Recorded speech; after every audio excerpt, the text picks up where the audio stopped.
Morning प्यारे बच्चों exercise 5.2 से क्वेश्चन नंबर 8 ले रहे हैं।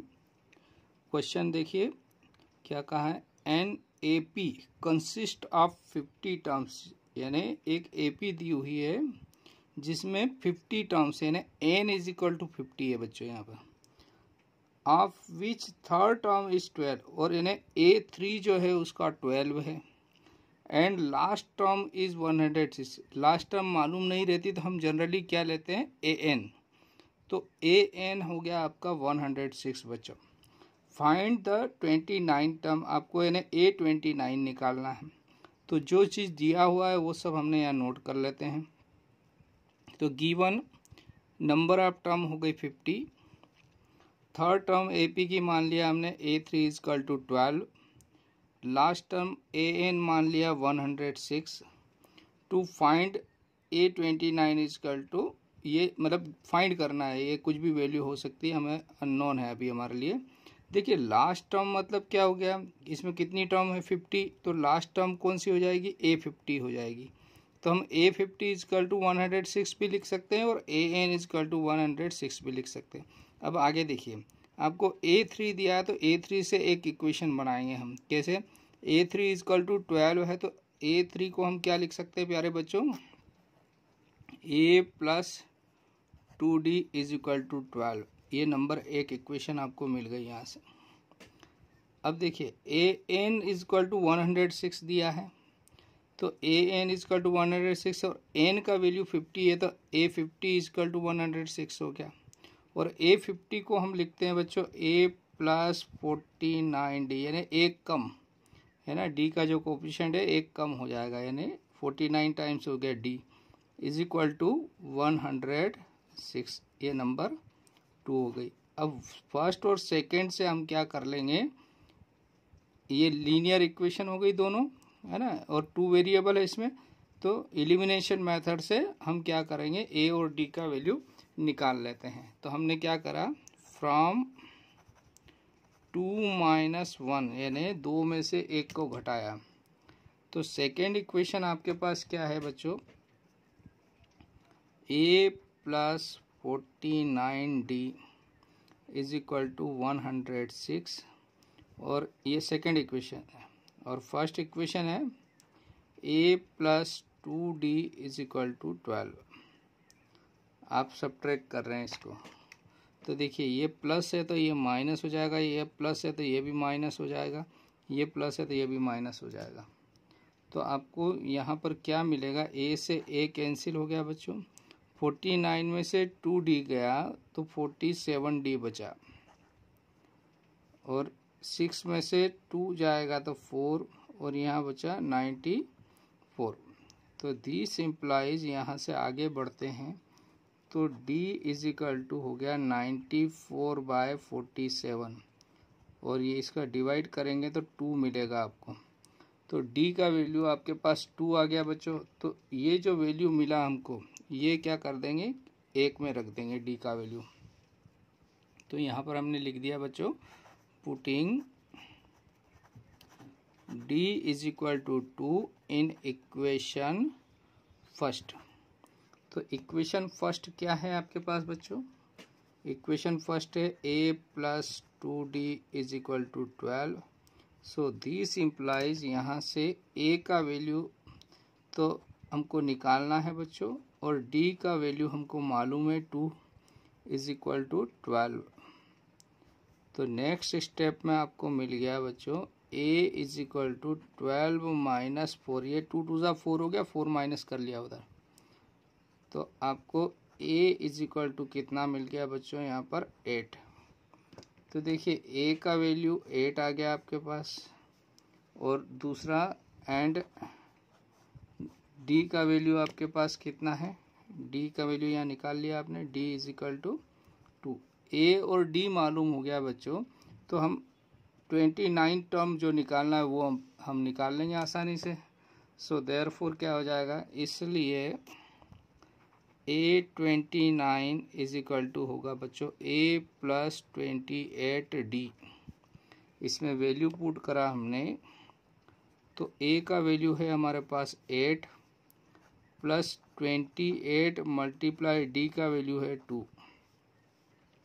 तो इसको और आगे सॉल्व किया तो 8 प्लस ये हो गया 56। 56 में 8 ऐड कर दिया आपने तो ये हो जाएगा 4 और यहाँ 6 यानी 64। सो दिस इम्प्लाई हमारा रिक्वायर्ड आंसर हो गया A29 यानी 29th नंबर की टर्म जो है वो 64 है। This is the required answer. ठीक है बच्चों। क्वेश्चन नंबर 9 ले रहे हैं 5.2 से। अच्छा क्वेश्चन है, एग्जाम ओरिएंटेड क्वेश्चन है। देखिए, if the third and ninth term of an AP are 4 and -8 means third term है आपकी 4 यानी A3 इक्वल टू 4 हो गया आपका, और A9 यानी नाइन्थ नंबर की टर्म है -8। तो वो यूँ पूछ रहा है कि कौन से which term of this AP is 0 यानी कौन से नंबर की टर्म जो है वो 0 होगी। यानी देखिए यहाँ A3 4 है, फिर A2 इससे कम होगा और A9 -8 हो गया, तो बीच में कोई एक टर्म होगी। A2 हो सकता है, A1 हो सकता है ना, यानी A3 से A4 A5 A6 कुछ भी हो सकता है, हमें नहीं मालूम। तो हमने उस टर्म को nth नंबर की टर्म मान लिया कि बीच में कोई an नंबर की टर्म है वो 0 है। तो हमको n का वैल्यू निकालना क्या है बच्चों, आपको n का वैल्यू निकालना है। तो नाउ जो दिया है उसका इस्तेमाल करना है, आपको हमेशा ध्यान रखना है।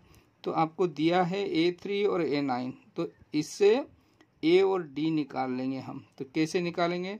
सो दिस इम्प्लाइज A3 को हम लिख सकते हैं A plus 2D is equal to 4। ये नंबर 1 इक्वेशन हो गई। एंड A9 को आप लिखेंगे A plus 8D is equal to -8। ये नंबर 2 इक्वेशन हो गई। इस फर्स्ट और सेकंड की हेल्प से हम क्या करेंगे, A और D निकालेंगे। लीनियर इक्वेशन है इन 2 वेरिएबल ये दोनों, है ना। तो फ्रॉम 1 and 2, 1 में से सेकंड सब्ट्रैक्ट कर लेते हैं। तो फर्स्ट इक्वेशन हो गई आपकी प्यारे बच्चों A plus 2D is equal to 4, और सेकेंड है A plus 8D is equal to -8।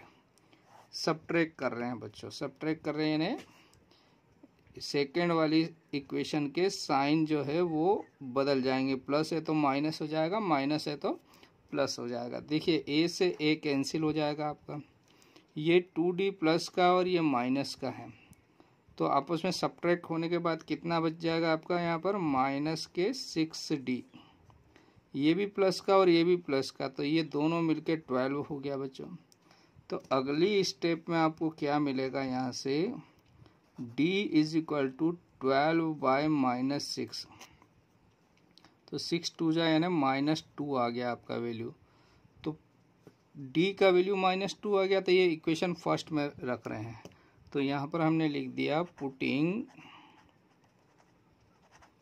D is equal to -2 in equation first. तो इक्वेशन फर्स्ट क्या है बच्चों आपके पास, ये रही A plus 2D is equal to 4। तो इसमें वैल्यू रखे हैं बच्चों A plus 2D is equal to 4, तो इसमें वैल्यू रख रहे हैं D का वैल्यू। तो A प्लस 2 मल्टीप्लाई D का वैल्यू, माइनस रहता है तो साइन जब भी माइनस मिले तो आप इसको ब्रैकेट में लिखिएगा वैल्यू, ये ध्यान रखना है, इज इक्वल टू 4। तो यहाँ से आपको अगली स्टेप में क्या मिला है, देखिए ये 4 ऐसा ही है और ये -4 हो गया। चाहे तो यहाँ एक स्टेप और लिख देता हूँ, A माइनस 4 इजकल टू 4, -4 को उधर भेजेंगे तो +4 हो जाएगा। तो A इज इक्वल टू आपको 8 मिल गया, यानी D का वैल्यू है आपके पास -2 और A का वैल्यू है 8।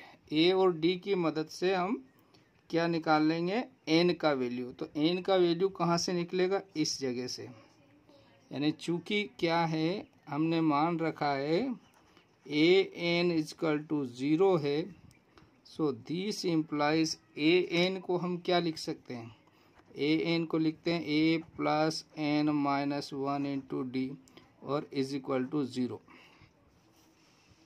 अब आप क्या करेंगे, इसमें ए और डी का वैल्यू रखेंगे तो एन का वैल्यू मालूम हो जाएगा आपको। तो ए का वैल्यू आपके पास है बच्चों कितना, 8 प्लस एन माइनस 1, अभी ऐसा ही रहने दीजिए। डी का वैल्यू देखिए, डी का वैल्यू है -2 इज इक्वल टू 0। तो यहाँ पर भी वही तरीका अपनाएंगे तो ज़्यादा अच्छा रहेगा। पहले 8 को उधर ट्रांसफ़र कर दिया तो आपको मिलेगा बच्चों this implies n minus 1 -2 multiply में है ना, और ये 8 उधर जाकर माइनस हो गया बच्चों। अब इस 2 से डिवाइड कर दीजिए आप, तो नेक्स्ट स्टेप में मिला आपको n minus 1 is equal to -8 by -2। ये ऐसा क्रॉस मल्टीप्लाई होगा है ना, दोनों मल्टीप्लाई है तो एक नीचे चला जाएगा क्रॉस में। ये माइनस से माइनस कैंसिल हो गया, 2 से 4 यानी आपको 4 आंसर मिल रहा है। मतलब ये n माइनस 1 इजिकल टू 4 आया, means n is equal to 4 plus 1 5 आ गया। तो आपको जो निकालना था कौन से नंबर की टर्म 0 होगी, so this implies n is equal to 5 मिला। सो कौन सा नंबर है, यानी 5th term will be 0। So therefore क्या लिख देंगे, according to question 5th term of an A P is 0। So therefore क्या लिखेंगे, 5th term of an A P क्या हो जाएगा, इज 0 है ना। एन यानी हमने क्या माना था बच्चों, ये एन टर्म 0 है इसकी, है ना। तो इसको एक बार और देख लीजिए, आपको 3rd टर्म 4 दी है, 9th टर्म -8 दिया है, और उसने कहा कौन से नंबर की टर्म 0 है, तो हमने मान लिया था n नंबर की टर्म जो है 0 बीच में कहीं आएगा n। तो जो दिया हुआ है बच्चों उससे 2 इक्वेशन बना ली हमने, और a और d का वैल्यू निकाला हमने। सबसे पहले a और d का वैल्यू मिल गया, तो फिर an टर्म जो 0 मान रखी है उसका an टर्म का फार्मूला लिखा और उसमें a और d का वैल्यू रखा, तो n इज इक्वल टू आपको 5 मिला बच्चों। तो नंबर आप जो नंबर कौन से नंबर की टर्म है, तो वो आपका आंसर आ गया 5th नंबर की जो टर्म है। आपने हमने माना था ना an, तो a5 हो जाएगा। 5th मतलब